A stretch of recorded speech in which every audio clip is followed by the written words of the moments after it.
Coming up on today's show, starters sit for 6 AFC home games. How confident are we in Odell Beckham this week? Another tough matchup for him. What about Todd Gurley? What about Joe Mixon? Is he anything more than just a flex? Meanwhile, can you drop Sterling Shepard? Can you drop Brandon Cooks? We're going to give you some injuries. We're going to look at schedules. We got a lot coming up on today's show. Enjoy it.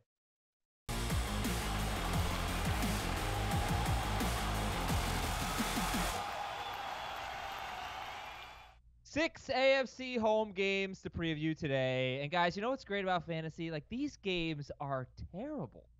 Buffalo, right? I mean, Buffalo, Cleveland, Giants, Jets, Baltimore, Cincinnati, Kansas City, Tennessee, Miami, Indianapolis, Rams, Pittsburgh.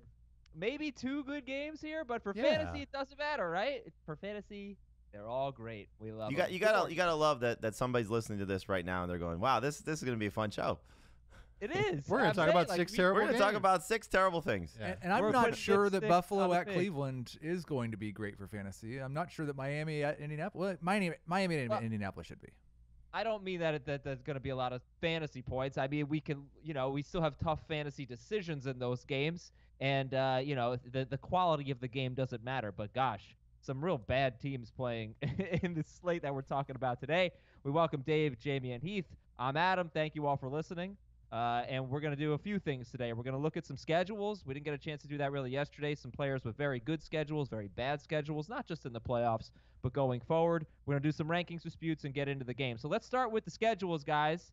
And, all right, I gave you a list. I don't want to go through every player with every matchup, but the quarterbacks I have with good schedules going forward are Jameis Winston, weeks 15 and 16, Detroit and Houston. Tom Brady, pretty good schedule. Carson Wentz. At one point, it's Miami, the Giants, the Redskins. So those 3 stand out. And I gave you some running backs. But anyway, let's look at good schedules, the players I provided, and any that you might have on your own. And who stands out to you? Which players could be fantasy gold going forward? I hope it's Carson Wentz because he's been a bad fantasy quarterback for the last month. So now there's no Deshaun Jackson, but that schedule sets up for him to take advantage of those matchups. And, it's something that I think a lot of people have to consider this week is, did you drop Carson Wentz, or are you trying to pick him up if he was dropped to stash him for that stretch of games, and can he deliver? This is also the point in the season where he typically has broken down, whether it was 2 years ago with the ACL or last year with the back injury. So if he stays healthy, I think he'll be good. I don't know if he'll be great, but I'm still hopeful. So that was one that, looking at it, stood out to me a few weeks ago, and I'm glad you brought that up as a good scenario for him, because he should, in theory, be good. Yeah, I'll go with Mark Ingram, because I've had some questions about whether he's going to be, like, without the pass work and with the questionable red zone stuff because of Lamar Jackson, whether he's going to be a must-start running back. But you look at his playoff matchups at Buffalo, the Jets, and at Cleveland. It's not just teams you can run on, but also teams I think their defense could really shut down and get them in situations where they've got a lead they're protecting in the second half. I wonder with Ingram, if as an older back, as they start to look like a playoff team, do they pull back on his touches a little bit? That's my one concern with him, is that I think he'll be serviceable. I just don't know where the ceiling is with him as the season goes on, just in terms of his touches. And I almost think the opposite of that, because I think that you could see them want to lean on the guy who they can trust to make that playoff push, and then into the playoffs to be that guy that they give the football to more often than someone like Gus Edwards. They don't have a lot of room to pull back. I mean, they've already he's only played 30 or 31 snaps in the last 3 games. He's been right around 15 to 16 touches. I don't know that he goes much lower than that, and against those teams, that's probably enough. So that's Mark Ingram. Other running backs that I have as having good schedules are Aaron Jones, Josh Jacobs, David Montgomery, and Phillip Lindsay, and Jordan Howard. Jordan Howard's got the Dolphins, the Giants, and the Redskins. Same schedule as Wentz. That's weeks 13, 14, 15, so not entirely the fantasy playoffs. So those guys have good schedules. One thing I'll say, if you see a player with the Chiefs on their schedule, the Chiefs' run defense has gotten a lot better lately. We're going to talk about that a little bit later as they get ready for Derrick Henry. Can I go back to Jameis Winston, though? Look at Jameis' schedule. Arizona, New Orleans, Atlanta, Jacksonville, the Colts, that might be tough, Detroit, Houston, and then Atlanta in week 17. I mean, if you're playing in week 17, Jameis Winston might have the best quarterback schedule going forward. It's juicy, man. And we know that the game script is pretty much locked in on Jameis Winston because I know we talked about adding Ronald Jones. I don't think Ronald Jones takes a big chunk of this offensive workload. The defense, great against the run, terrible against the pass. I don't see that improving. I think Jameis Winston's going to continue to throw a lot week after week. Cool. All right, bad schedule. Oh, also, Gerald Everett is a good schedule. I'll mention that on Tuesday. The Steelers DST. After this week, which it might not be terrible, but after this week, and they've been great, the Steelers DST lately. Yep. Cleveland, really have. Bengals, Cleveland, Cardinals, Bills, Jets. It's You 1, can't 2, stop 3, the Browns. 4, 5 of their last 6 games are against teams that are 24th or worse against DSTs. With They Arizona couldn't stop being Brian the Hoyer. exception. What kind of recommendation is this? You're being serious? No. Okay. No, 'cause they get after the quarterback. All right, bad schedules. Josh Allen, he's got Cleveland and Miami the next 2 weeks. Looks good there. But then after that, Denver, Dallas, Baltimore, Pittsburgh, New England, and then the Jets in week 17. So it looks bad. A lot for of that's Allen. on the road too, right? Because they already played At 5 home games. Dallas, at Pittsburgh, at New England. 3 of their last 4 games are on the road. Yeah. Matthew Stafford, schedule gets tough. Kirk Cousins, schedule gets tougher. Mm-hmm. Jared Goff, schedule's not very good, especially because Arizona's in week 17. Deshaun Watson. Then you got Deshaun Watson, Aaron Rodgers, and Patrick Mahomes. They don't have great schedules. But You're going to you start look at them, right? you look at Allen, Stafford, Cousins, Goff. Go ahead, Heath. Sorry. You probably are, but like, if you have Aaron Rodgers and you have Jameis Winston, and you look at Jameis' schedule and Rodgers, you're probably starting Jameis Winston in the fantasy playoffs. Like, you'd probably rather have Jameis Winston if you know you're going to the playoffs than Aaron Rodgers. Yeah, potentially. I just wonder if you could trade Aaron Rodgers for Jameis Winston and get something else. I think it's you know, and I say this all the time about schedules because we've seen injuries along the way. This is the point in the year where injuries really start to become a problem. So there may be some key guys missing on the defenses these teams are facing. While it looks tough now, or in some cases very daunting, there could be some scenarios where it's not the case. And as for Stafford, I almost see the game script being the same for him every week, just like Jameis. So I almost don't care so much who he plays.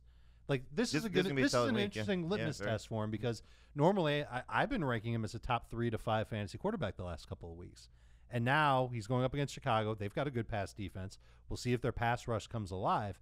I'm wondering if Stafford, who I have still top 10 this week, kind of dials it back a little bit and the numbers come down. And that would be a sign that maybe some of these tougher matchups that he has later on, including Chicago when he takes them on again 3 weeks later, could hinder him a little bit. I like having Stafford as a must-start quarterback. This is a good barometer here because the Lions get Denver in week 16, and you wonder if Von Miller and Chris Harris are playing in that game. Now, that's probably their last home game, so that may be the case, especially They're for healthy, Harris. right? But Harris in particular is headed to free agency, and does he care at that point on a team that's not going to the playoffs? So I would think that he would, to save himself, right, to avoid injury. So he would play. He just might not play. Oh, I don't think he would. 100%. I don't know if he would play. That's the key. Right. So Well, those are things it's that come into play with these teams that have nothing to play for, with guys that are trying to preserve themselves. So Yeah. Again, that could be Denver's last. I don't know. I'm assuming it is, but that's their last home game in week 16, and so it could be okay. That's the final hurrah for some of those veteran guys. Nope, the final hurrah is week 17 against Oakland. So then you just wonder about those kind of scenarios. Again, it's case by case, but you could almost see them stinking in week 16, and then the last hurrah is week 17 against Oakland, and it's a game that means nothing for the Broncos, and they win it. Okay, so let's see, running backs. But the other thing about this is this stuff changes, as Jamie was saying, and right now the Chiefs may not be a great matchup for running backs. The Bills, you couldn't run on the Bills. Now all of a sudden they're a great matchup. So I don't love this exercise, but I know people ask about it a lot. So I'm giving you some names with good and bad schedules. Derrick Henry, I mentioned him on yesterday's show. Fantasy playoffs could be rough at Oakland. Then Houston and New Orleans. Leonard Fournette's got tough matchups, and he really hasn't been that good in his tough matchups, believe it or not, except for Denver, where he went nuts. Marlon Mack's got some tough matchups. I thought, believe it or not, it's Sunday night. So, I don't know. If there's anything you see, I will say this. Speak now or hold your You peace. you sent us this email. I don't really look at schedules very much, except when I'm immersed in it. But it's not something like I think about broad picture, big picture. But you did send us this email, and I was looking to make a trade potentially for Deshaun Watson. I have Jameis Winston, and it made me pause because I have to give up a lot to get Watson. And so I was like, is it really worth it to change the structure of my team, knowing that Watson could be in a little bit of a tougher situation, whereas Winston is such a favorable situation? Right. Like Watson's ceiling might be capped because he's got one matchup going forward against a team that ranks lower than 15th. It's a pretty good ceiling, though. Against well, he runs. So, and Tampa Bay is that team. He gets them in Week 16, which is great, but a lot of tough matchups there. I will say, while you mentioned Watson, we're going to have Carlos Hyde on Fantasy Football Today on Sunday morning. He's going to be in studio with us. So we'll ask him some Texans questions. Fun. Yeah. Speaking of Fantasy Football Today, that's noon Eastern, Monday through Friday on HQ, and 10 a.m. Eastern on Sunday. Just download the CBS Sports HQ app, watch it on your connected device, and you can watch FFT on demand if you miss it live. So that's awesome. Please check it out on the HQ app. Programming note, Le'Veon Bell will be on the show next Tuesday as well. Hey. Really? Yep. Cool. Wow, you guys are crushing it.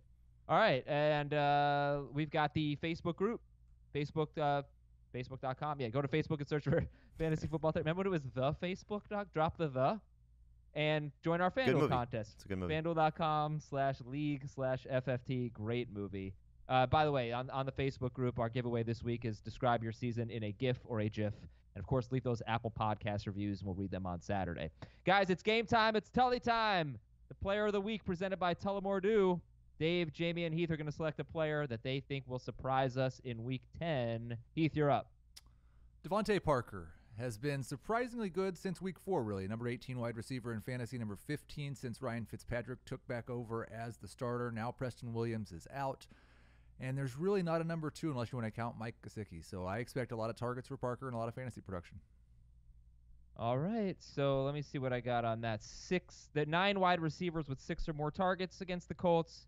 8 of those 9 have had 72 yards or a touchdown. Of course, Juju had 5 targets and he had 16 yards, but usually you get 6 targets, you do well against the Colts. Dave, who's your Tullamore Dew player? How about Greg Olson, whose target share his targets have actually been cut in half per game from Kyle Allen to Cam Newton, but he's got an amazing matchup against the Packers.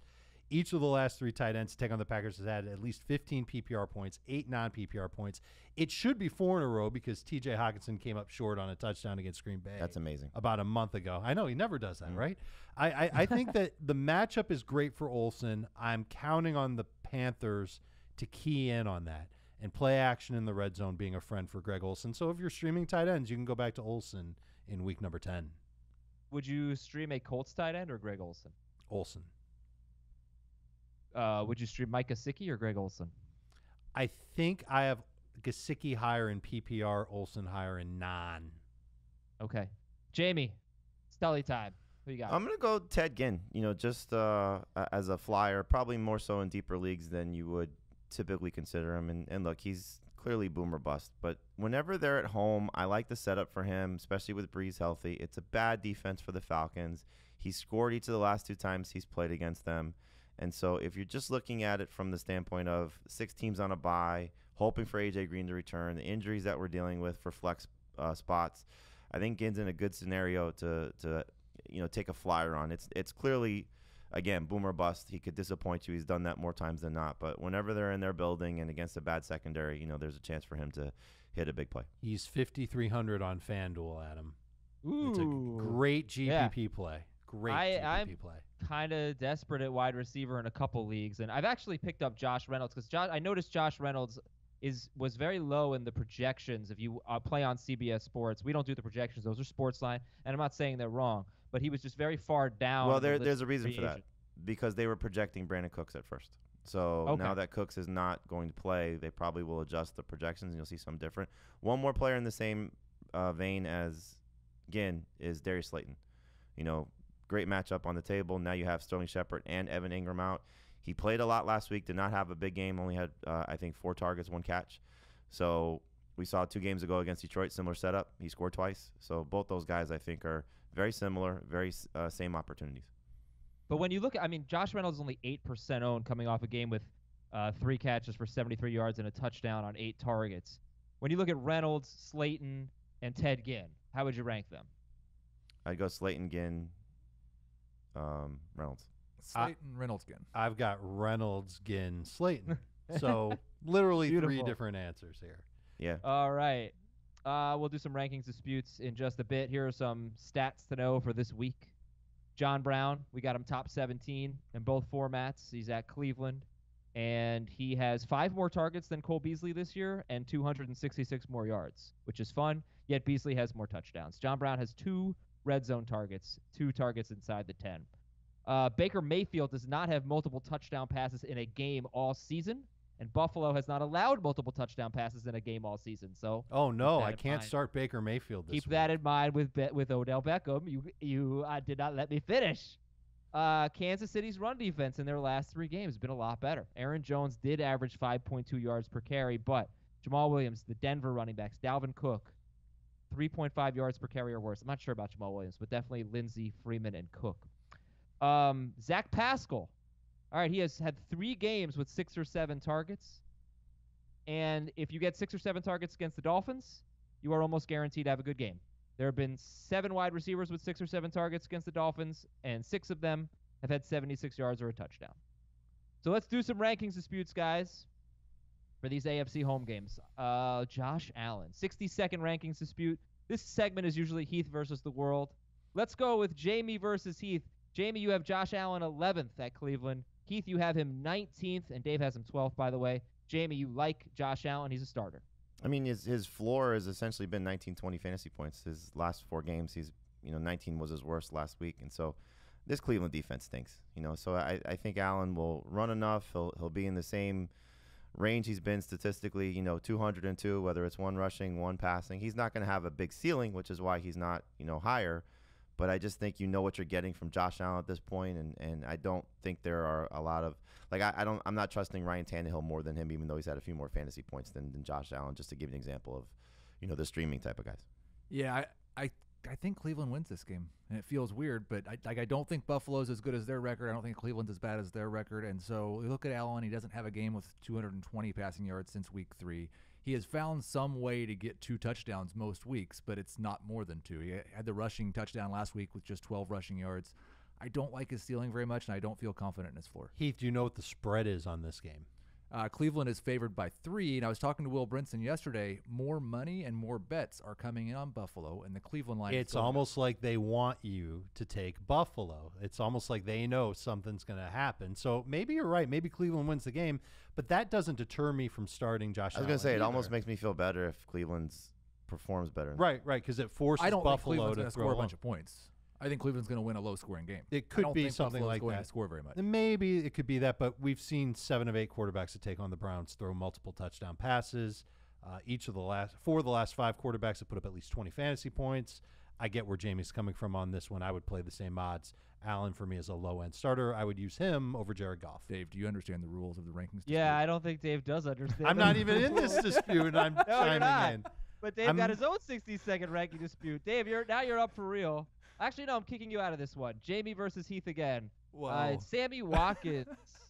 So Sammy Watkins. Yeah, is just to be fair, I haven't adjusted with Patrick Mahomes playing yet, so Watkins will be higher for me.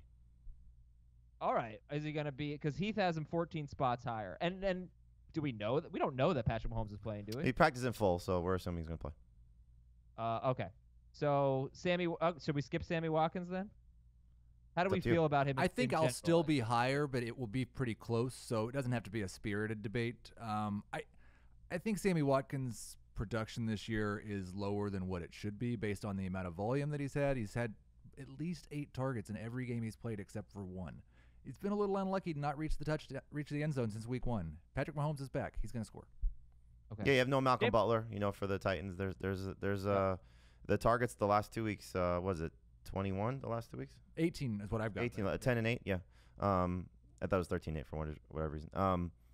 So that's with Matt Moore, and I think you'll see that it's the same thing. I'll go back to our buddy Pete Prisco, FOMO. At some point there's going to be a game for Sammy Watkins where he performs where the targets have sort of led him, and he's just been led astray a little bit. And now my 107-second take All right, on Sammy Watkins. Well, I will say that Watkins last year, because Watkins has not played a game this year with Mahomes and Tyreek Hill healthy and staying healthy.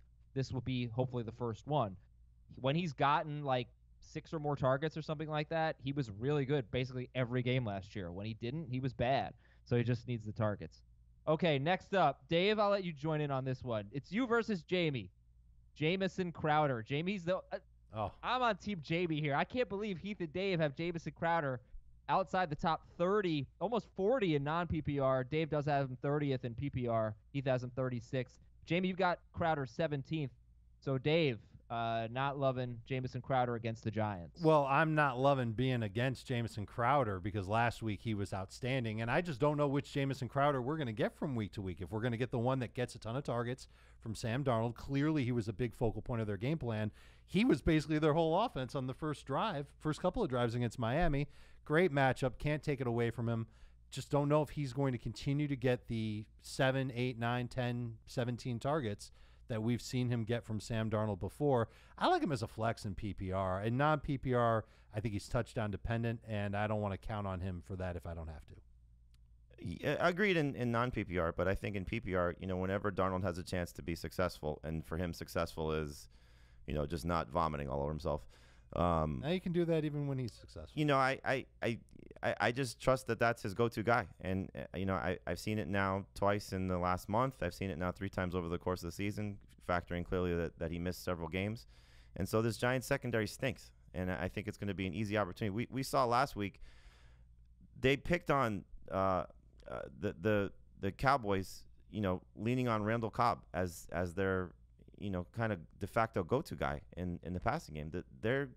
That's the easy spot to take advantage of the Giants. So I think just looking at what Crowder is in this offense, what Adam Gase's slot receivers have been, I'll buy into Crowder more times than not when I think that the Jets have a chance to be successful throwing the ball. Okay, so Darnold has hit Crowder on 35 of 45 targets this year. That's a 78% catch rate, 330 yards, and then the touchdown last week. 17 first downs to Jamison Crowder as well. So I think you're onto something as him being the go-to guy for the Jets.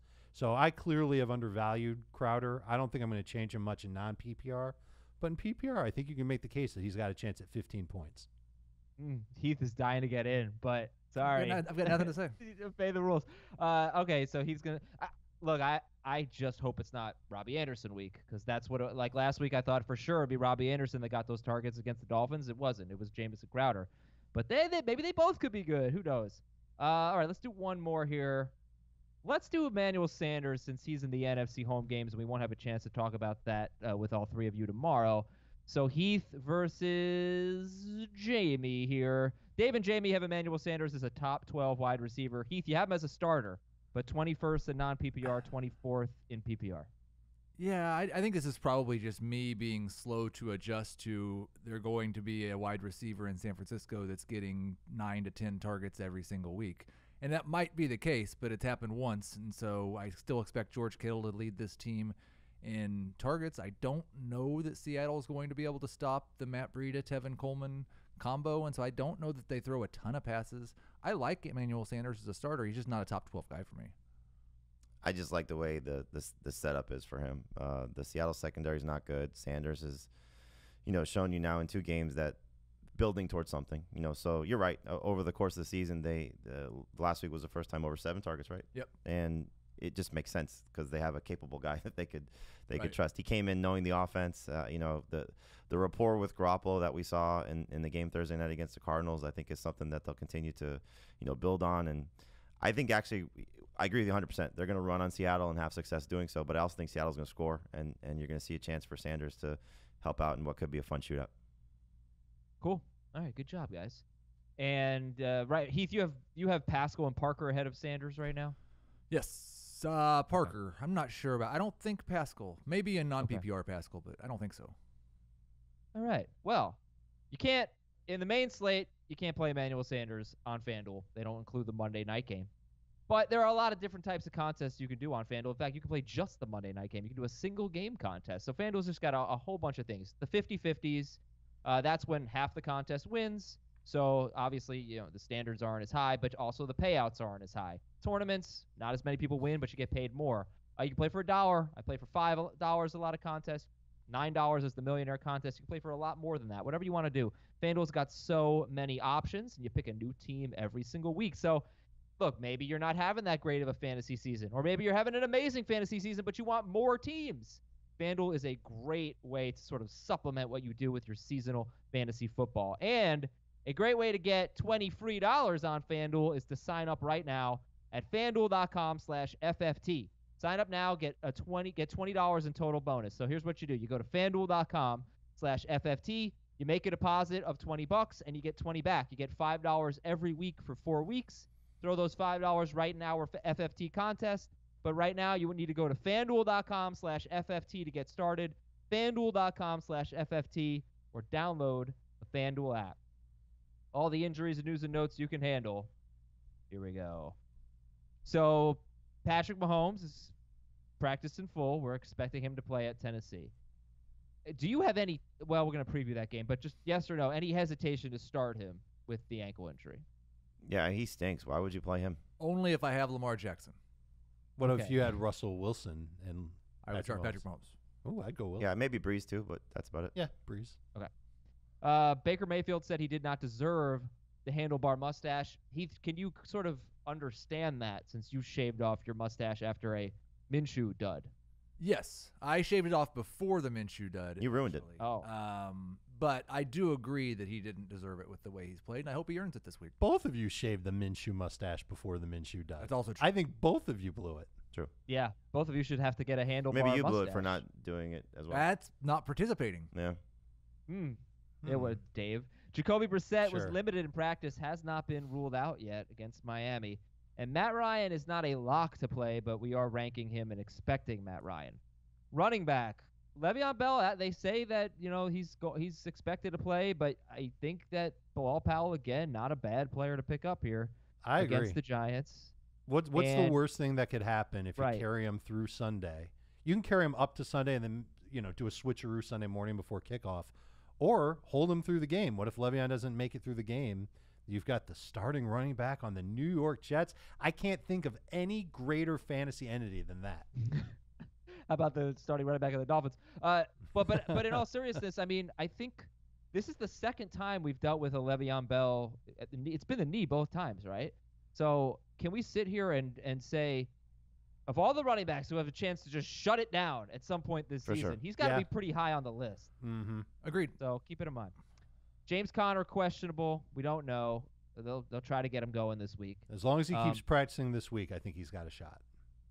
Freddie Kitchens said that Nick Chubb is about one thing and one thing only, and that's winning. I don't think either of those two are selfish at all. That was him talking about the running back situation. We're going to preview that game, but we know Kareem Hunt's going to have a role. David Johnson said he's definitely playing, and he's 100%. One more running back note that just happened. Yep. Darius Geis was just activated off of IR. He's still only owned in 52% of leagues. You should go at him. David Johnson said he's definitely playing, and Malcolm Brown is trending in the right direction. So in terms of David Johnson or Nick Chubb, who do you expect to get a bigger share of the touches for their team? God, it better be David Johnson. I currently expect it to be Nick Chubb. Wow. A bigger share? You think Nick Chubb's got more touches than David Johnson? Yeah. Oh, I'm sorry. I thought you said Kareem Hunt. Excuse me.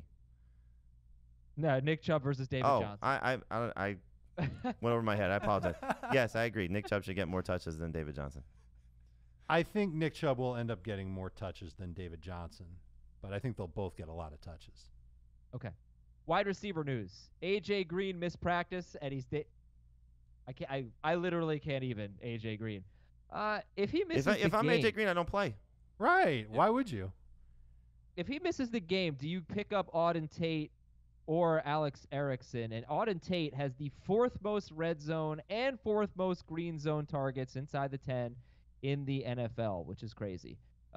Tate and Erickson, any interest there? No, not against Baltimore. Maybe long term, but not this week. Right. You'd have to be desperate and missed out on Devante Parker, Zach Pascal, all the other guys that we've talked Josh Reynolds, about. Ted Ginn. Yeah, I think he'd be right in that same range as Reynolds and Ginn. Might be a little. We safer. just don't know how Ryan Finley's going to treat these guys. Is he going to divvy up the targets the same exact very way that nice. Andy He's Dalton? going to be running for his life and throwing to whoever has. Well, no, I strength think on his more arm. long term, because if I'm AJ Green, what's the sense of playing this year at this You point? want to play? He's a football player. He wants to play. You also He don't want to makes the get same hurt amount of and, money either and way, get and he your doesn't. Yeah, but he contract. wants to play. These guys want to play. I don't think he wants to play for this team. That doesn't look like fun. Like, what would be like? I think if he was, playing is fun. This is not fun. I think if You he don't was like me. 100 You want to show up every day. if he was 100% healthy, I think it's a different story. But he's not healthy. Clearly, there's still something bothering him, and he's got the contract situation looming over his head. If he gets hurt again, then he doesn't get paid. No comment there for me. Okay, Adam Thielen may miss only one more game. The Eagles signed Jordan Matthews. Sterling Shepard missed practice. Sterling Shepard might go on IR. Yeah, you so can. I think he's droppable. And Brandon Cooks, is he droppable? They're saying that he can come back this year. He's just been ruled out for this week. It feels Okay. fairly similar though to Sterling Shepard. Well, yeah, Difference is, though, one team's out of it. Right. Easier to shelve Sterling Shepard. Shepard, right? The Rams are not out of it. Come on. D.D. Westbrook likely to play after the bye. Amari Cooper dealing with a knee injury but expected to play. And Devontae Adams says he's not all the way back yet. So Oh, really? And you're sure, Devontae? I After assume how he you're still going to played? start him Oh. against Carolina. But, Yeah. yeah, he's not all the way back. Evan Ingram is week to week with a foot sprain. How droppable is Evan Ingram because they have their bye next week? He's not. Okay. Another- I think it's another- all, Not though. at I this mean, point. I'm and not that- letting go of a tight end. Another guy that could get shut down. I don't want to drop him, but I could envision situations where I might. Like, I don't think his ownership should be 99%. There are teams. Yeah, I that- almost dropped Oh him. my God! But if I see him on the waiver wire in my league, You'll I'm speculate. gonna Yeah, I'm you'll gonna speculate. add him in a heartbeat. Oh, you're going to lose him if you drop him. Yeah, that's why you Right. gotta If try You're not sitting at 4 to. and 5, and you got to win. You need that. And roster he's spot. your only droppable guy. Yeah, I mean, I've got a couple teams where my bench is loaded with guys on bye, so maybe, I guess. O.J. Howard is likely to wanted. play this week. O.J. Howard, is he a start this week against Arizona? It's a flyer. Yeah. Desperation situation. Hopefully he delivers. Look, I mean, it's the matchup to trust if there's ever going to be a time to trust him. I would trust him in FanDuel before I would trust him in my seasonal league. Okay, let's play a real quick game of start, sit, or flex at best. America's favorite fantasy football game. First of all, who is your favorite streaming quarterback this week? Tannehill, Fitzpatrick, Hoyer. Who would your favorite, if it's Hoyer, who would your favorite be? Tannehill now. I'm taking Tannehill. Tannehill.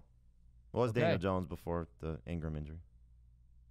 You guys are fan of no. Devin Singletary at Cleveland. Start, sit, or flex at best. He's a start. Browns' run defense is struggling. He's playing great, and I think the Bills are going to continue to lean on him. Must start. Start. Frank Gore at Cleveland. Sit. That's it. Sit. Odell Beckham against Buffalo. Flex at very best. I'm starting him. Are you? Ooh. All right, starting Heath. I'll take the bait. Go. I just think he's probably going to score somewhere around 12 or 13 fantasy points, and that's probably going to be a top 25 wide receiver this week. He was really good against Chris Harris last week based on what number one wide receivers have done against Chris Harris and his type of production in PPR. Like, maybe in non-PPR you sit him. Maybe he's a flex at best in that format, but in PPR I'm starting him. I think he's a flex at best in PPR because I think the 12 or 13 points is close to his ceiling. Well, he could score Buffalo's touchdowns. pass defense is good, though. He could score touchdowns. He could. He'd be the He third, also third could have receiver an Did you hear for my against Buffalo. stat? Right. Did you hear my stat? Right. But 5 touchdowns the Bills have given. The Bills, this is the best wide receiver. Are you they starting faced all Beckham year. or Sanders? I think I have Sanders one spot ahead of him. Are you starting Beckham or Devante Parker? Parker. What about Zach Pascal, that rascal? Beckham. I'm going Yeah, with they- Pascal. Yeah, me The too. only receiver that they've faced that's been close to Beckham is Edelman, and Edelman did not have a good game. But I yeah, don't I mean, think they Edelman haven't is faced a close lot to of- Beckham. Well, I mean, Like, fantasy. there's nothing In similar fantasy. about them. I understand, but what I'm saying, They like both they have haven't beards. faced good. He's a great wide They receiver. Both have great Julian Edelman, contracts. Mhm. and he did not have a good game. Jarvis Landry, starter sit. Flex at PPR best. flex at best, non-PPR sit. Yep. Kalen Ballage at the Colts. Sit. Drop. Flex Sure. at best. Joe Mixon against Baltimore. Flex at best. Flex at best. Start him. Just kidding. He has 3 receiving touchdowns of 1 or 2 yards this year, was kind of made him somewhat relevant. Tyler Boyd against He's Baltimore. fine as a bye week running back. Flex at best.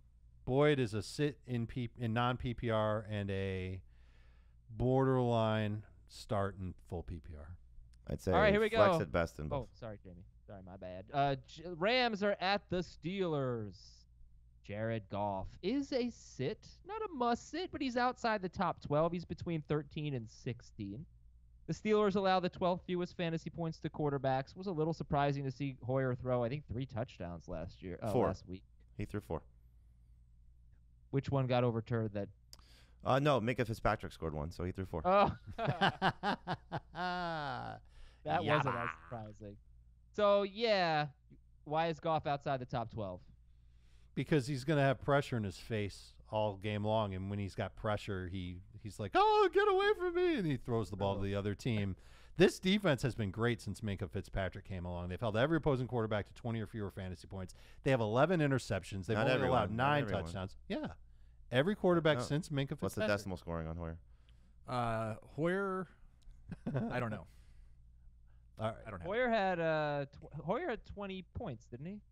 Exactly. Oh, no, they combined for 22 and I said points. 20 or fewer. Yeah, but the decimal They combined for 22 points. The Colts Okay, quarterback. under 21 fantasy points. Are we good now? No, Okay. the Colts quarterbacks threw for 22. They Yeah, but it combined was 2 for different 22. guys. Yeah, but it was So one It was in game. the 5% of the leagues that use team quarterbacks. Dave, it has that to got be your that. bull. Brian All right, Hoyer go had ahead. 21.32 fantasy points in our standard decimal scoring. Okay, so every quarterback since they got Fitzpatrick had under 21.33 fantasy points. 21.33 might make off a top 12 guy this week. That includes. I don't think he Lamar gets to Jackson. 21.33. All right, so I don't like him get because away he's from on the road. I know he's played better the last 2 games on the road. One was against the Falcons. One was a neutral site against the Bengals. So I just think it's Those are easy defense. it's a tough spot for him against a tough defense. And now you're down Brandon Cooks for the game. I don't care what Josh Reynolds may or may not do. That's not the same threat. And so you're counting on him to not turn the ball over and get you multiple touchdowns in a tough spot. It's just not a safe situation for him. But I agree with everything you guys have said. But Ryan Tannehill is the only streamer I'm starting over him. Do you have anybody else? Streamer, I would start Garoppolo over him. Yeah, right. Does he Garoppolo count is as a 90% streamer? owned or something. So not a streamer. Agreed. Yeah, in That terms was of the it. streamers, yes. I'm not ready to go And Fitzpatrick if over him. Brissett plays, I'll play Brissett over him for sure. Yeah, I think I agree with that. Me too. Alrighty. Todd Gurley. I can't imagine anyone's going to be starting Darrell Henderson or Malcolm Brown, but Todd Gurley, look, he scores just about every week. And Pittsburgh gives up just 3.8 yards per carry to running backs, 6 fewest fantasy points to running backs. Just got a question in the inbox. I have to sit one. It was Melvin Gordon, David Montgomery, Todd Gurley, and the other guy was an obvious start.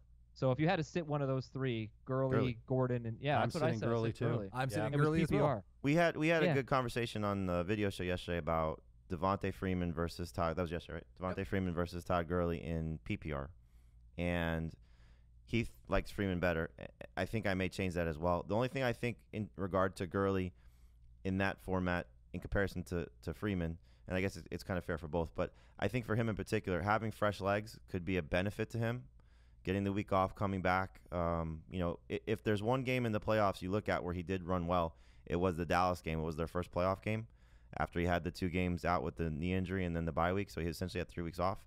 He came back. He had over 100 yards. Everybody remembers C.J. Anderson that game because he was awesome. But Gurley in limited carries at the time, Dallas He had a run couple of defense really good runs. was Yeah. playing that's a well, good but point. he had over 100 yards rushing. So I think if there's one thing that you could sort of hang your hat on with Gurley is that he should be somewhat explosive. But again, go back to week 1. He didn't have a great game against the Panthers. He started to pick it up in the second half, but he wasn't great if you're just going to play both sides of that. Okay. So you could start him. He's a number 2 running back. And would you start Austin Eckler or Todd Gurley? Eckler. Gurley in non-PPR, Eckler in PPR. I think I'll take Gurley either way. Okay. So the wide receivers, Cooper Kupp is a must start. What about Robert Woods? What about Josh Reynolds? Reynolds is a flyer. Woods is a low-end number 2 receiver. You're hoping that he capitalizes more than Reynolds does on Cook's absence. Yeah, I don't have much faith in Reynolds this week. I think he's worth picking up in case Cooks is out for an extended period of time, but I don't want to trust him against this defense because, look, 8 targets last game against the Bengals. He had 3 catches, so it's going to be boom or bust, and I think it's going to be more bust than boom. Woods is a number 3 receiver at best. He has yet to score a receiving touchdown this season, and again, you're facing this secondary. Why would you risk it with him on the road? Yeah, I think he's number 3 as well. It's kind of funny, right? You look at these 2 teams and you think, oh, Rams Steelers should be a shootout. If you look at the preseason schedule, right? Right. Roethlisberger. Sure. But Yep. it's just it's not. I mean, if anything, these are two teams that are winning with defense. So it doesn't feel like a great game if you got questions. So who's the second best like if you have questions about a player, it's not like, oh, well, high scoring game. Who's the second best wide receiver in this game behind Cooper Kupp? I go back and forth between Juju and Woods, but they're both outside my top 24. Yeah, I've got in PPR Woods 33, Juju 35. So I guess I'll say Woods. I don't feel good about it. It's a tough situation for Juju. And I guess I'm the high guy on Juju. I have him 23rd in non-PPR, probably right around there in PPR, and can't feel good starting him, but you know that there's some potential there, and I think it's going to be hard for the Steelers to just run the ball in general. They're going to have to try and throw. But will they throw it? Will they throw at Ramsey? I wonder if they try and scheme Juju away from Ramsey. Line him up in the slot more, have him go in motion more, have him cross the field more. I'd like it if they started scheming for Juju. That would be nice. Yeah, they haven't done a lot of that. little But more when of they an effort to have, get the ball to their best he's player. been okay. So does this matter to you? In 2 games with Jalen Ramsey, the Rams have allowed 90 or more yards to a wide receiver in both games, Julio Jones and Alex Erickson. Does that matter? Yeah, but I mean, you're still talking about Mason Rudolph against this defense. It just doesn't feel safe. Matt Ryan feels safe with Julio. It's just different. So who's the best running back in this game? If Connor plays, it's Connor. If Connor doesn't play, in PPR it's Samuels, and in non-PPR it's probably Gurley. Yep. Okay. Non-PPR would be pretty close, good though, against the run. between Gurley and Connor. Give up 3.8 yards per carry, but they do give up fantasy points, 19th in fantasy points allowed to running backs. All right, and Trey Edmonds would be just kind of a...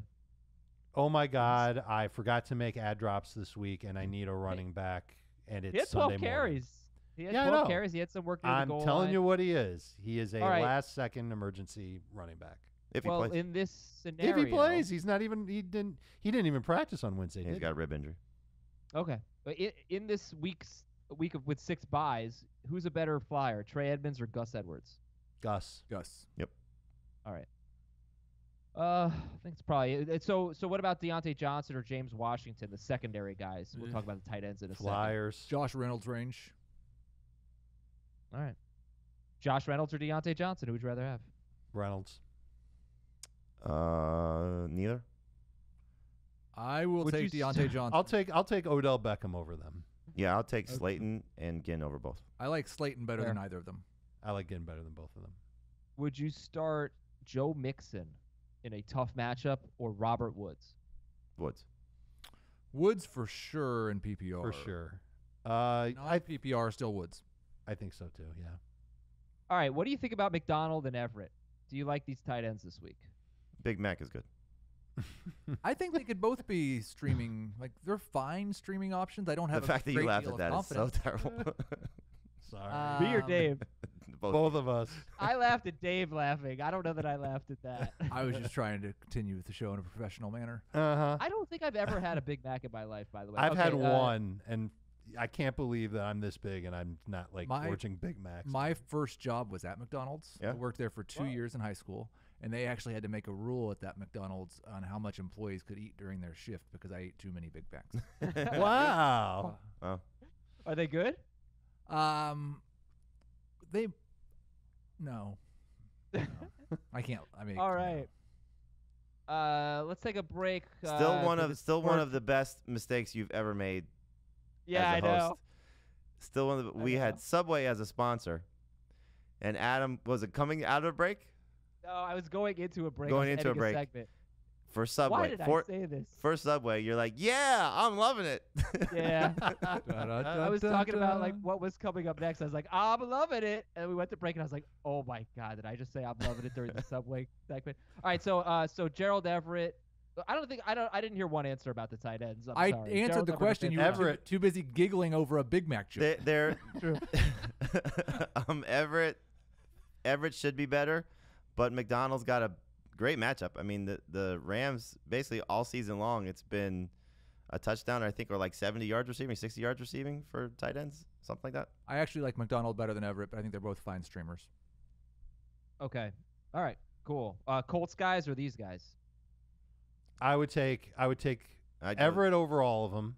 I would take Doyle and PPR over McDonald. But I think Everett's the king. Hopefully it's not too windy at Heinz Field. Okay. And the DSTs, the Rams are a start. The Steelers, Heath has them 17th. Dave and Jamie have them top 12.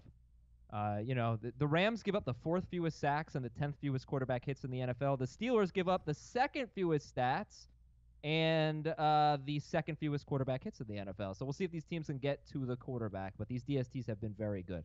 All right, now we'll take a break. I hope this isn't a McDonald's sponsorship. We'll take a break and come back and give you the rest of the AFC home games. Kansas City at Tennessee. All right, we are expecting Patrick Mahomes. Let's start with the Chiefs. Start with the road team. Okay, let's say Mahomes is out. Start or sit Matt Moore, real quick. Start him up. I think he's definitely in the streaming conversation. Yep. Would he be better or worse than Tannehill? Worse. Okay, but if Mahomes is in, it's Mahomes. Let's talk about those. Sit more if Mahomes plays. Thank you. For sure. I mean, if they start Mahomes, is what I meant to say.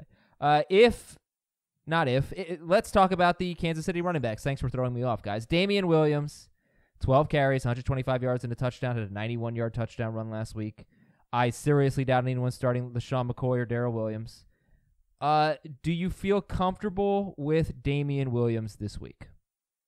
I do, as a low-end number 2 running back. And the only reason why it's that low is because we can't say for sure that he's going to be the primary guy for the Chiefs. He played 73% of the snaps last week. It's the most for any Chiefs running back. After the first quarter, Lesean McCoy was a ghost. He wasn't on the field at all. Damian So why Williams would you took say over. then it doesn't feel like he's the guy? Because I think it feels Because like he's the we've guy. seen it before where Damian Williams has had a lot of carries. Not and then to the next this week level, there's That's the true. thing but we don't know if it's going to be that way again. Like Andy Reid even came out and said we're still going to roll with multiple running backs. I don't know if we can absolutely say that Damian Williams is going to get a David Johnson like workload, and the other two guys split the other 25%. It's kind of like what we said about the 49ers receivers. Like, what is a lot of touches in the backfield for Kansas City this year?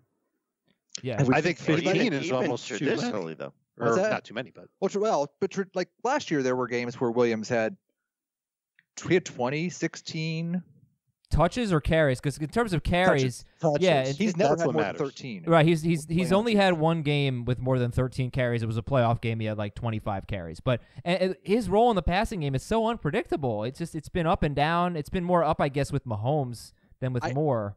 But I don't know.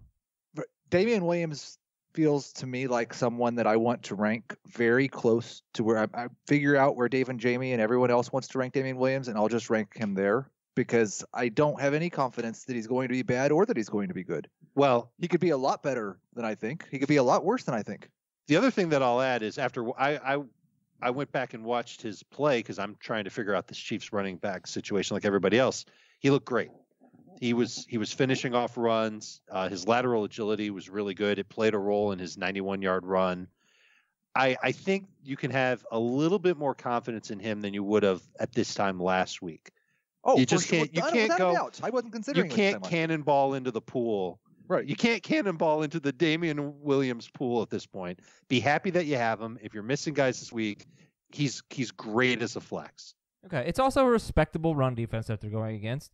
They are a little vulnerable. They give up the 10th most receiving yards per game to running backs, but 4.1 yards per carry to running backs. That was 3.8 yards per carry before last week, and Christian McCaffrey torched them, but it's not exactly an easy matchup. So, all right, we'll compare Damian Williams to some others as we go along. Would you take Damian Williams or Sammy Watkins? Watkins and PPR. I will take Watkins in both. I'm definitely taking Damian in non-PPR. I might end up going Watkins in full PPR because I haven't moved him up all the way. What with about all the Mahomes back. what about all the kind It's people? close between those two. What about all the kind people who play half PPR? Yeah, I'm probably Watkins leaning in towards that one Williams. as well. I'd probably go Williams. All right, I think, you can say like it's Keith close. is right. There's going to be touchdowns coming for Sammy Watkins, but at least you know that Damian scored each of the last 2 games. I mean, the only person that can stop Damian Williams at this point is Andy Reid and Tyreek Hill.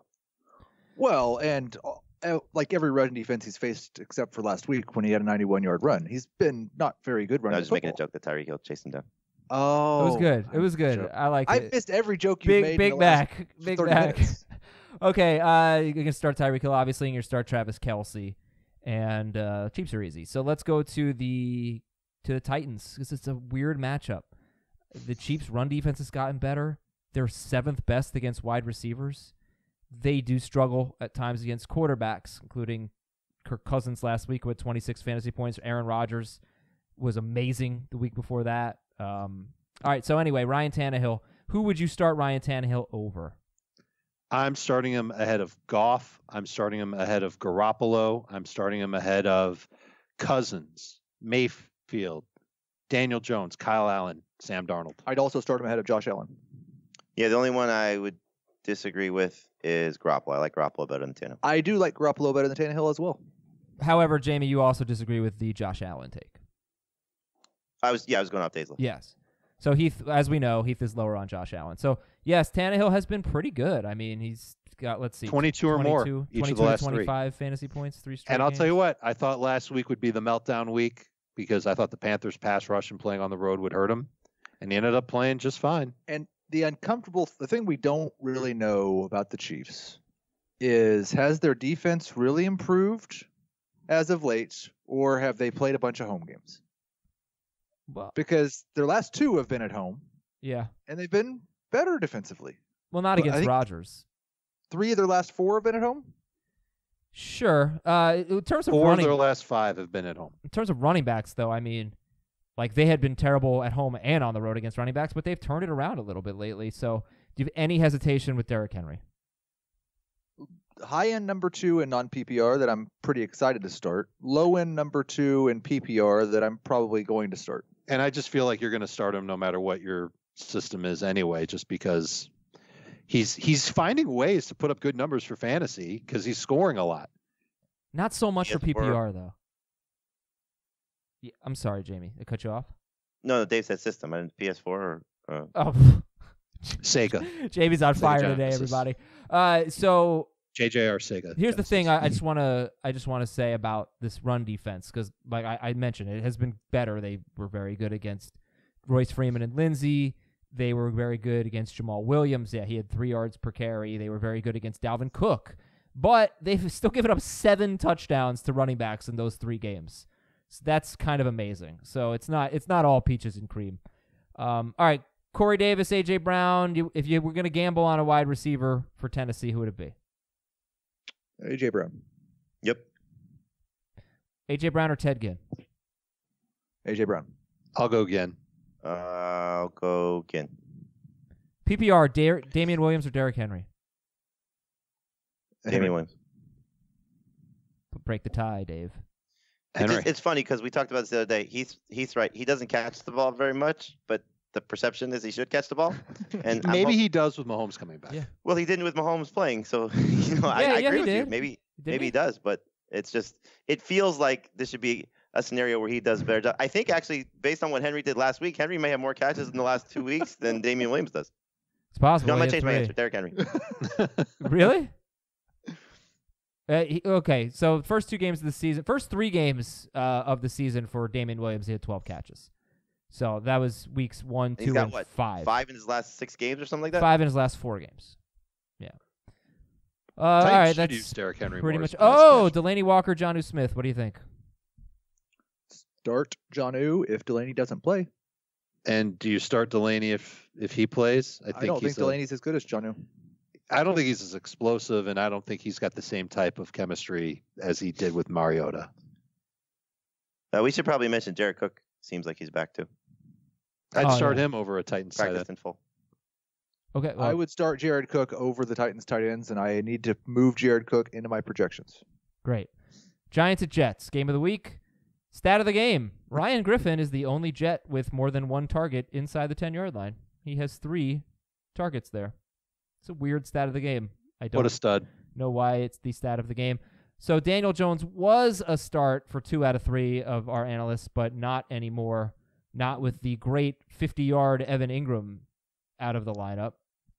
The Jets have given up 29 fantasy points to 2 straight quarterbacks, Gardner Minshew and Ryan Fitzpatrick.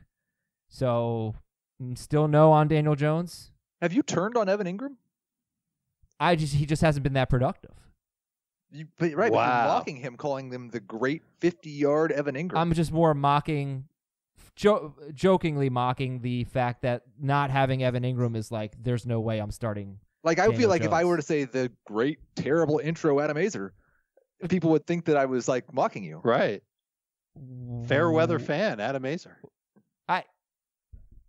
I don't know where to go with that. Okay, so How soon anyway, until you're wearing sit Daniel Patriots gear? Jones. Start Saquon Barkley. But did you know that the Jets allow the fewest yards per carry to running backs in the NFL?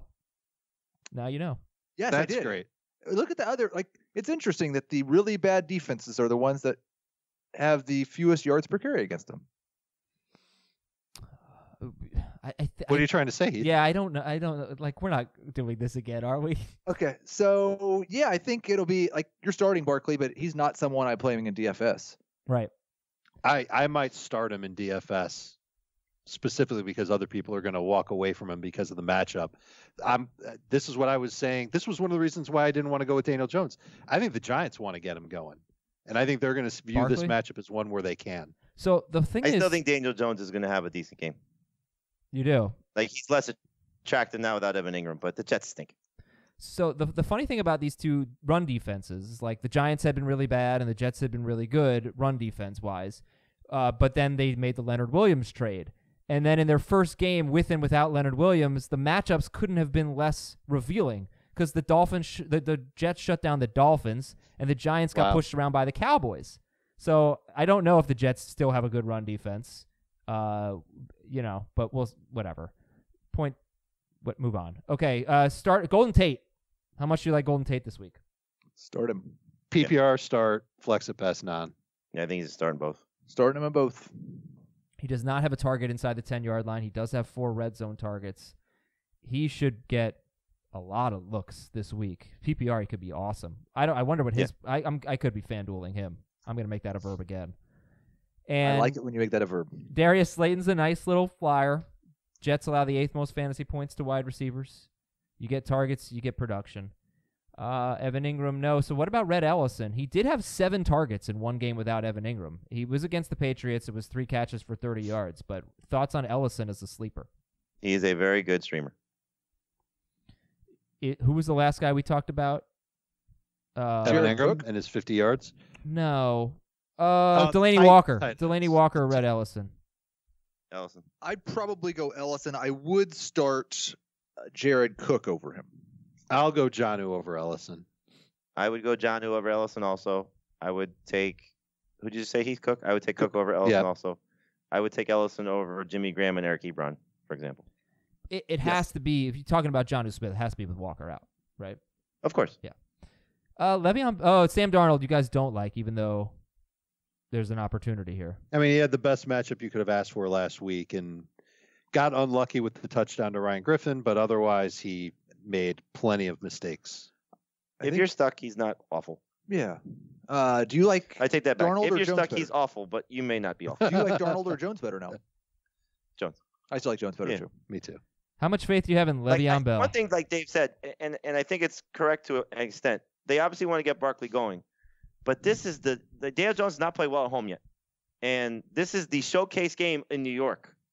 They want to get Daniel Jones going and playing well. I think they This just is want the to win. game. I don't think they care about wins at this point. This is the game to get Daniel Jones going. So They don't care it about stinks wins. that Ingram's not there, but this is the showcase game for each franchise for their young quarterbacks, and they want them both to play well. It's a big game for Adam Azer too, because Daniel Jones only has so many good matchups left and needs to average at least 21.5 fantasy points per game over the rest of the season to beat Gardner That's Minshew. it? So Adam doesn't have to wear a mustache. He could do that. By the way, they definitely care about wins. They're tired of. They've been losing for 4 straight years. They care about wins. Maybe they had that one stupid playoff The year. Giants do. The Giants. Le'Veon Bell. How much faith do you have in him? I mean, you're starting him if he's playing. Okay. Yeah, more He's- faith in PPR. Yep. Not Like he's a number somebody- 1 in PPR still, but a number 2 in non. Not someone I would use in DFS. Jets wide receivers. We already talked about Jamison Crowder. Jamie likes him a lot, top 20. Heath, not so much. Dave likes him now in PPR, not so much in non-PPR. What about Robbie Anderson? 81% owned. I had a question on a radio show today. Who do I start in my flex, Robbie Anderson or Kareem Hunt? And first, I expressed pity for the person who has that choice to make. But then I rationalized rather quickly that there's more upside with Robbie than there is with Kareem Hunt. So I think that the same type of upside that was there for him last week is there this week. The Giants' pass defense is brutal. It's just a matter of can he get those targets. Remember, I looked up the catch rate for Jamison Crowder this year. It's 78% from Sam Darnold. The catch rate for Darnold to Robbie is under 50%. It's not good. I would prefer almost anybody else at wide receiver, but he is that high upside, low floor, dart throw type of wideout. I think he's the topping on the pie that is Darius Slayton, Ted Ginn, Deontay Johnson, all of those upside wide receivers that we've called flyers. I would still prefer Robbie Anderson, but I don't feel like he's any safer to those. He's the topping. The topping. So he's like the empty calories of the streaming high upside receiver. I don't know. You could put a healthy topping on your pie.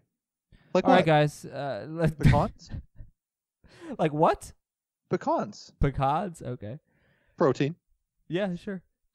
Chris Herndon or Ryan Griffin, depending on who's in, how do they compare to Red Ellison and that group? They're behind every person that we've called a good streamer. Okay. Buffalo's at Cleveland. Josh Allen, we've already talked about. Devin Singletary or Le'Veon Bell? I'll go Le'Veon still. I will go Le'Veon as well. Mm-hmm. Devin Singletary or Todd Gurley? Singletary. Devin. You're getting away from Frank Gore. All right, so John Brown and Cole Beasley. John Brown is a top 17, I think I said, wide receiver for everybody. Start him. Cole Beasley, where's Cole Beasley in the Darius Slayton, Ted Ginn, Josh Reynolds group? The pie, yeah. I think we're going to turn this into a 7-layer salad. No, I want for pie. me, Cole Beasley would be the second layer of the 7-layer salad. So Robbie Anderson's on top, then Cole Beasley, then the rest of those guys. He falls down to the crust in non-PPR. Okay, is it a salad or a pie? I don't really think he's that good in PPR, by the way. Like, they don't throw the ball enough, and he's got 3 games with 2 to 4 targets. He's got 3 games with 9 or more targets, but it doesn't happen. I think it completely comes down to game script, and if there's a game where the Bills are going to chase points and maybe have a hard time running the ball, he could get a lot of targets and a lot of catches. Why would they have a hard time running the ball, though? Right, exactly, yeah. Okay, but he has scored in 3 straight games. Sit Dawson Knox, and then we sit Baker Mayfield, start Nick Chubb. Is Nick Chubb I don't know if you still could a even slam start Baker dunk? Mayfield in the 2-quarterback league this week with any confidence. We're starting him. That might be who. Heath, Someone dropped Baker Mayfield. And I think that's who Chris Towers is going to end up having to use against me in the FFT league. Oh, congratulations on your victory. Because of all the quarterbacks that I've picked up and stashed on my bench. Nice. See, that's why you should roster multiple quarterbers. Heath, we are starting Baker Mayfield over Kalen Ballage in a Superflex league. So. Yes, I did make that move in our lineup. Mayfield over Ballage, and that is the extent of my level of confidence in Baker Mayfield. I would start him over Kalen Ballage. All right, Nick Chubb, is he still a no doubt about it starter? Yep. Yes. Okay. So Wait, you said Nick Chubb, right? Yes, Nick Chubb. You sure, Nick Chubb? Yes, I did. Kareem Hunt, where's he for you guys this week? He's in Cleveland. No, he's a flex. I think he's an okay flex. Wouldn't surprise me if he had 50 or 60 total yards, 2 or 3 catches. I'll bet you a bagel that he and Nick Chubb will take up at least 65% of the total offense for the Browns. I don't eat bagels, but I would take that bet. What's the matter with you? Second thing, like we had the pie, and then it was a salad, and then it was a pie again. That's because there was lettuce stuffed into the pie, and Kareem Hunt would be that lettuce, and I do not want him in comparison to any of those wide receivers. This sounds like the grossest pie ever. Yeah, it's pretty bad. So would you rather have Odell Beckham or Kareem Hunt? What are you talking about? Would you rather have Jarvis Landry or Kareem Hunt? Jarvis Landry. Okay, no. Odell Beckham, he's been so good this year, and he's facing a team that gives up, I think, the second fewest or the fourth fewest fantasy points to wide receivers. And you keep citing how great he was. Let's start a running back that might get 30% of the snaps. At most. You keep citing his game against Chris Harris. He had a 23-yard catch that was a total fluke. If he didn't have that, he'd have a 50-yard game. So Odell Beckham makes catches that are total flukes. Oh, does he? A squeaky wheel thing. He's been a squeaky with wheel Odell? all year. Yep. Or Kareem Hunt.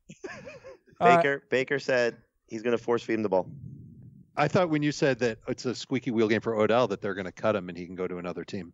Who was it earlier for the that said record. they were going to get the ball to him on the very first possession and forced to pass to him and throw an interception? I can't remember who. That's what I feel like is going to happen now. He's going to force feed him to the extent of his very first pass is getting picked off. Yeah, I think this is probably making Tre'Davious White very happy. All right, start the Bills DST, and I'm guessing Baker Mayfield shaves his head after this game, says, I do not deserve to have hair. Baltimore is at Cincinnati. That was not a good joke, but it was better than some of JB's today. Wow.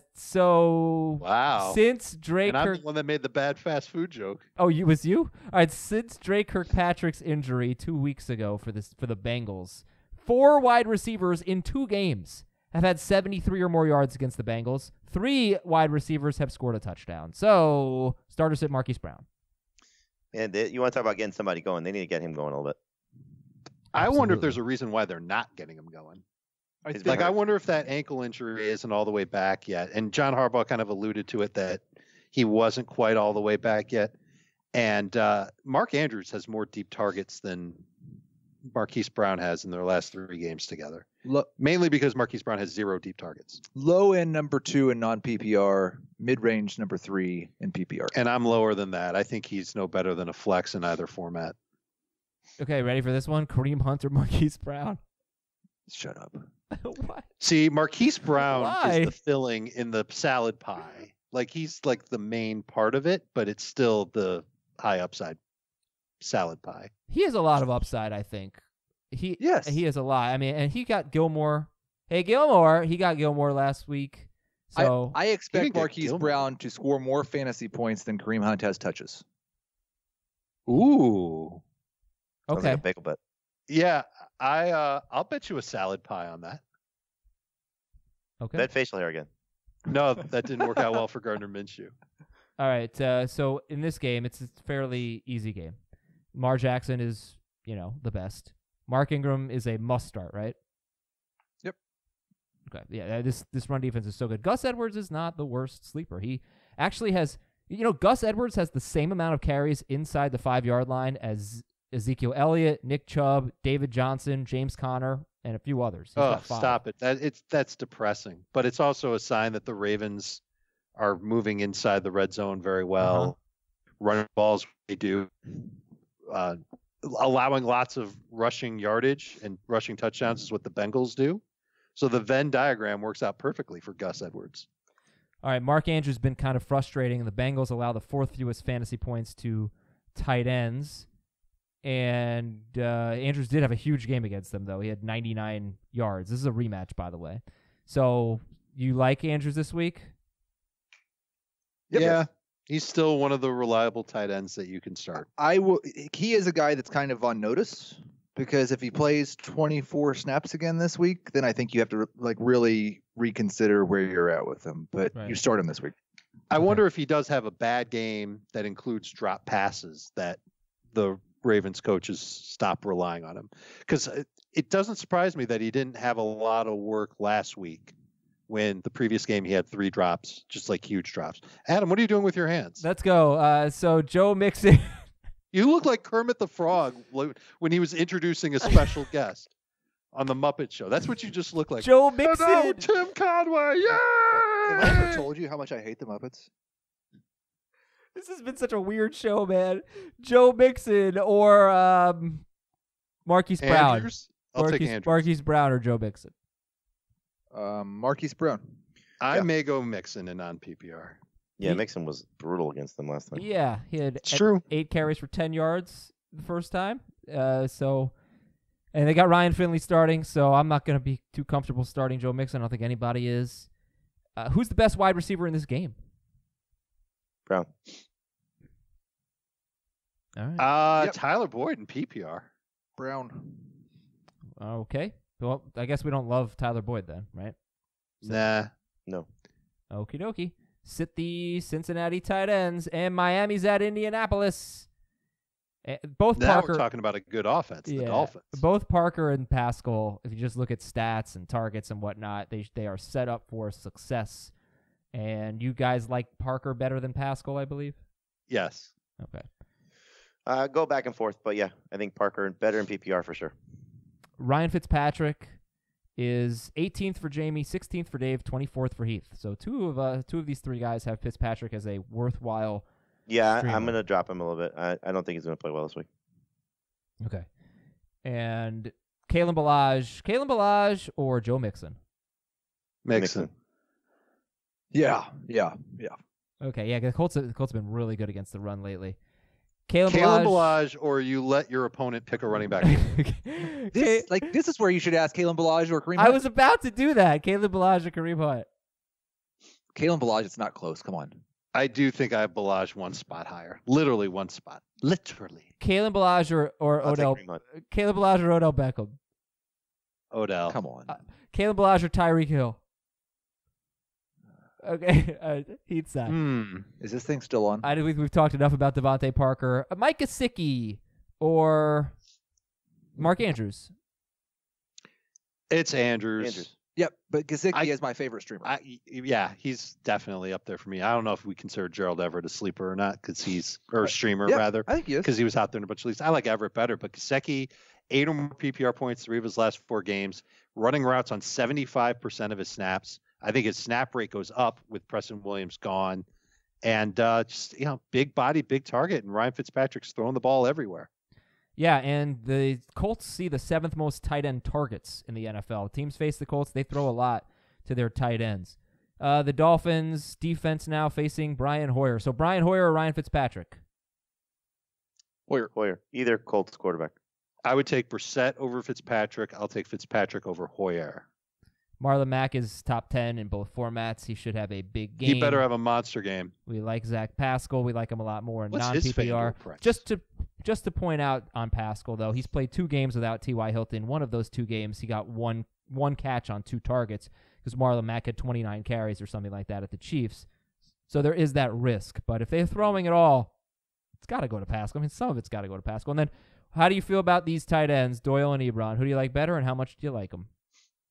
I would go Doyle, especially if Hoyer plays, because we saw enough of it last week. Hoyer was looking for him. In quite 2 a games bit. without T.Y. Hilton, Jack Doyle's been very good. Okay. Ebron, not so much. Well, then Doyle is ahead of Gesicki or no? Yes, for me. In PPR, I think it's very close. I probably have Gesicki a little higher. Cool.